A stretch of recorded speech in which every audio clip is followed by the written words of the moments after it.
I had a little 25 horse boiler that's out in the back now, but we started with originally when I built the log frame steel. So the steam comes in here, goes through these red pipes. Everything that's red is hot, and our control levers are the blue handles here that you see. And so it's so critical, and this is where people really lose it with distillation, because they don't understand it. They don't understand the mechanics of distillation. And you know, in France, where it's gone on for generations after generations, it's so automatic they don't even think about it. And they don't check BRIX, they don't test the oil. It's just whatever comes out, so it goes in the container and shipped. But here, Utah, Ecuador, we do things different. We watch the BRIX 2, 3, 4 times a day, every day, to see what's going on with the BRIX level, because the BRIX is the glucose in the plant. And the more glucose, the more oil is manufactured. Now, besides being glucose in the plant, you also have the natural chlorophylls in every plant, which is water. And so some plants, they will mix the chlorophyll with the glucose in producing oil. Many plants do not. They separate it. And so like lavender, that's why we lay it on the deck for 3 days. A minimum is so we can dehydrate the chlorophyll off. And that gives a higher concentration of the lavendulols and the linalols and linalool acetates, which is what we really want in lavender. And if you distill it with its green, then you'll get a higher percentage of camphene, which could go up to maybe 0.5%. I've seen cases where lavender was distilled too green and went as high as 1% camphene. Unlike lavindin, that can go up as high as 21% lavindin. 18 is about an average for lavindine, and that's why you can't use lavindine for treating burns, because it'll increase the burn. So, but we use lavindine in purification because of the high camphene levels. It's a natural antibiotic.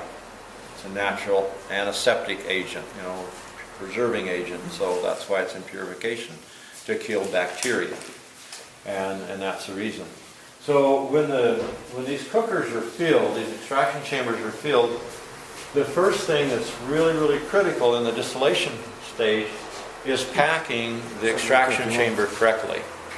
And this is where mistakes get made all the time, and particularly with new people that I have to train and deal with. And that is, if the plant material isn't dispersed or dispensed in the chamber evenly and compressed evenly all the way around, it can leave pockets that we call chimneys. And because it's a gravity system, it's not a closed system, then the steam works its way up there against gravity, but through volume of flow. And so it'll look for the course of least resistance to get through the plant materials. So if you haven't packed it well, then there's pockets, air pockets. The steam will go to those air pockets, and then it'll move to the next air pocket, and the next air pocket, and find its way out. Well, once it does that, and the steam finds that pathway through there, then the volume of steam will go to that area of least resistance, and that's why we call it a chimney. Once that happens, the intensity of that steam flow, it will scorch the plant material around it. And so it'll literally scorch the oil that it extracts. While the plant material over here that didn't get the saturation, the oil's still there.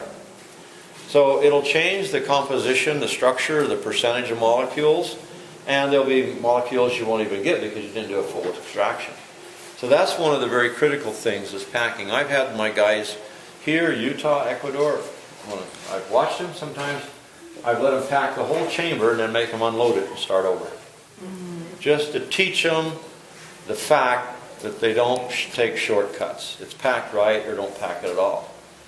And, you know, it's like here, we distill 1 extraction chamber of lavender.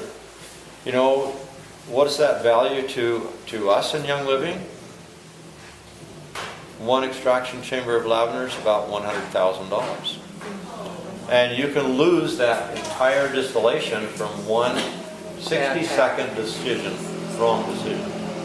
wrong act. And so that's one factor. So then it's packing. After it's packed is where the art really comes in. And that is understanding and hearing the sound. And when people work in here, you know, I can't prevent it when they're not on the job, but I tell them that if they were going to work in the distillery, they can't listen to a radio, they can't listen to a Walkman, they can't listen to headsets, nothing. They've got to start listening for the new sound, and that's silence. And, you know, unfortunately our world is so changing that we destroy our hearing because we think we've got to listen to all this stuff. But it's listening to this is like a piano tuner. They don't mess with their ears. A good singer like Mary, I don't know where Mary disappeared too, but you know, her ears are so tuned to notes because of her singing. And I watched Jacob and Joseph, and if we go to a movie, first thing they'll do, in fact Mary takes earplugs for everybody to go to a movie. And puts earplugs in because they always play this volume so dang loud. You know, I saw your Brown at convention. I don't know if you saw us, we were all wearing earplugs. You know, because it damages the ear and damages the sensitivity to the high and low notes. The medium notes, you get away with, but you know, and I damaged my ears years ago from running chainsaws and heavy equipment, never wearing ear protection. So you know, I'm more sensitive to that because of that. But and Mary, but so when you open the steam chamber, there's things that are really important. Keeping in mind that you've got 280 degrees of steam going into the chamber, nearly 300 degrees. The steel is 10 degrees below ambient temperature. The plant material may be ambient temperature depending on if it's been in the sun or in the shade. So if it's in the shade, it's 10 degrees below ambient temperature. So let's say ambient temperature is 82 degrees. The steel and the plant material will be 70 degrees. So what happens when you put 200 or 300 degrees of steam against that temperature factor? You got a phase change and you have water called condensate. So if you open up the steam and put it in there at slow volume, it'll start to heat the plant material right in the bottom of the chamber. The oil will start to come out and then it'll drop back into the bottom of the chamber, and that's called reflux. When that happens, you can't recover. It is impossible to recover. The other thing that will happen, if you open it, and when we start, I crack it open to there to get saturation in and fast. The objective is to get the temperature up to over 112 degrees within 3 minutes. Because it takes 3 minutes for it to start to penetrate the plant material. And if you wait longer than 3 minutes to get your temperature up there, then you're going to have reflux. So I open it, push the temperature as quickly as I can to 212 degrees within 3 to 5 minutes, and if it's not going up, then I open it just a little bit more. And every time you just move this a 1/16 of an inch, it'll change the sound in the chamber. So you learn to listen for that sound, and I call it the sound change. And when you hear it, and then it'll level off. And when it levels off, then you know you're ready to give it just a little bit more, another 1/16 of an inch. And you keep doing that because you have to keep volumizing the chamber so the oil that starts coming out in the plant material right in the bottom doesn't drop into the bottom of the chamber. You've got to keep increasing the volume without flooding it to keep pushing the steam up through the plant material. Now if you get it halfway up and somebody forgets to ramp, and it's what I call ramping, and forgets to ramp this, then the steam will go up into the plant material and it'll just sit there and maintain itself. Well, when it does that, it saturates the plant material, the oil will come out, now it has no place to go because there's not enough volume to keep moving it up to the swan neck. When that happens, that oil molecule will gradually gravitate right back into the plant, and that's called homogenizing. When that happens, it doesn't come back out again. It's gone forever. And so the whole purpose is to just keep ramping this every few minutes to keep it volumized, to keep that steam moving until it hits the break point.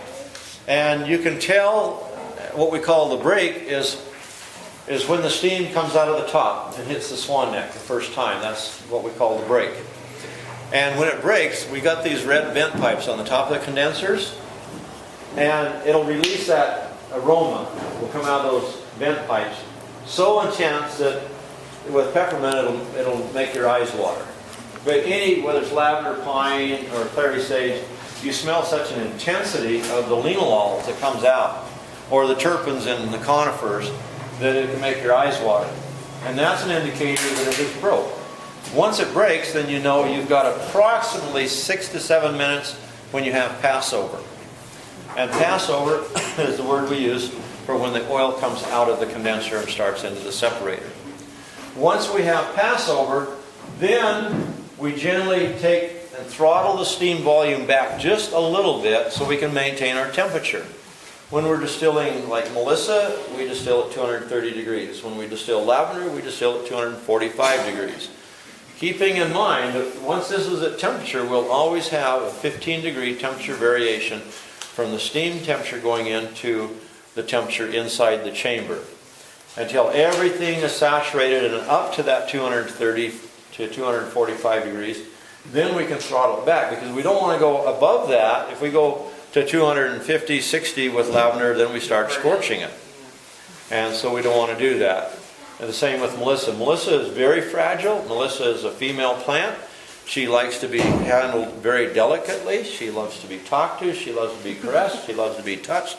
And she loves to be made known that she is in charge of the situation. And so Melissa, I treat Melissa like my sweetheart with a great deal of care and thought. Because the more gentle you are with Melissa, the more affection that you show Melissa, the prouder she is in the morning when she blooms, the happier she is when she gets to come and produce oil for us. But I have done this with my workers to prove a point. I can go out in the field and I can take Melissa and I can take the BRIX of Melissa, and it'll be at 7 or 8 in the morning.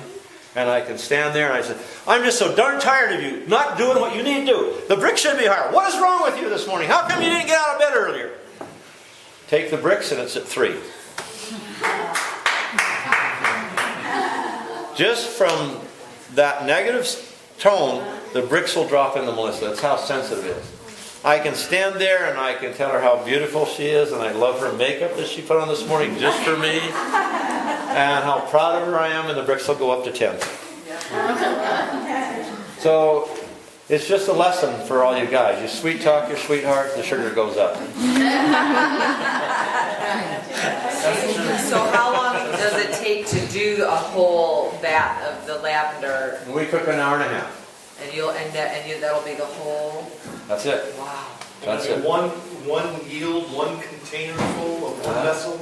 Yeah. It's down here somewhere. Right here. And how long does the Melissa take? So when it comes over, this is the swan neck. The flex tube up there is called the swan neck. This is our condenser. There's 270. No, and this one's 230 tubes. 230 a half-inch ID tubes. Famous tubes inside that barrel. Oh. Okay? The cold water is what's coming through the silver line, and it goes up the chamber and escapes at the top. And as it comes down, we have what's called the phase change, where we're going from a gas phase coming in to a liquid phase coming out. And then into the separator. When we're distilling lavender, we keep the separator temperature at 82 degrees. When we're distilling Melissa, again, she's a lady, she likes to be kept warm. She doesn't like to be cold. So we keep Melissa at 100 degrees. And she separates and just sets up and smiles pretty. So it was a long learning curve for me, learning Melissa, because, you know, guys are not as sensitive as they should be. And you've got to be sensitive to get Melissa to produce. And if you're not, you better just take your lunch and go home. If you'll shock the steam, the condensate coming in. If you have it too hot, the oil won't separate when it comes out. So you've got multiple aspects through the distilling process where you can lose the oil very, very easily and very quickly. And once we do, I hate to say it, but we used to throw oil away, but we don't anymore, because now we're experimenting it in Ecuador. So any oil, if we have a bad batch comes out, then we still keep it, we separate it, and we ship it to Ecuador. And we're doing studies down there with herbicide production. And we've made 2 phenomenal discoveries after 5 years in Ecuador. One, we found 2 formulas now of oils that are working as natural herbicides in killing grasses and weeds. And then this last year, I wanted to share this at convention. I didn't get the information until the day after convention from my team there, but we've been working on it for a year. Took us 7 months to get all the results, but what I was doing is, I know that I cannot get people to quit drinking coffee. No matter how I feel about it, people will drink coffee. No matter how much I preach, they will drink coffee. No matter how sick they get, they will drink coffee. I know I can't get people to stop eating chocolate. That's why I made a better chocolate. All right? And so I know that I'm not going to get farmers to quit using pesticides and chemicals. It will never happen in our lifetime. Probably many lifetimes. And so same thought, what can I do to make it better? I can't stop it, but how can I bring the earth back to homeostasis? So with that thought in mind, we went to work. And we took down on the farm in Ecuador, because we have 3 certifications on the farm in Ecuador. We have an North American certification, we have a European certification, and we have a South American certification. It's the only farm that I know of anywhere in the world that carries 3 organic certifications. And it's been a lot of work, a lot of work. But we took a half-acre test plot, and we just let the weeds grow. We irrigated, let every weed, every grass that grows there naturally just grow. It grew up, and then we sprayed it with paraquat, which is similar to Roundup. That is the Ecuador equivalent. And killed everything that would die, which was about 75, 80%. We plowed it in. We watered it again and let it grow, whatever would come back. We had about a 50% return. We sprayed it again, really heavy, heavier than normal. With the chemical. With the chemical. Wait till everything was dead, brown, plowed it in the ground. We watered it. We had about a 25% return of grass and weeds. We let it come up where we got a good 14, 16 inches of growth of grass and weeds, and we sprayed it a 3rd time, really heavy. We plowed it in. We watered it. Less than 1% came back, and we had almost 100% killed.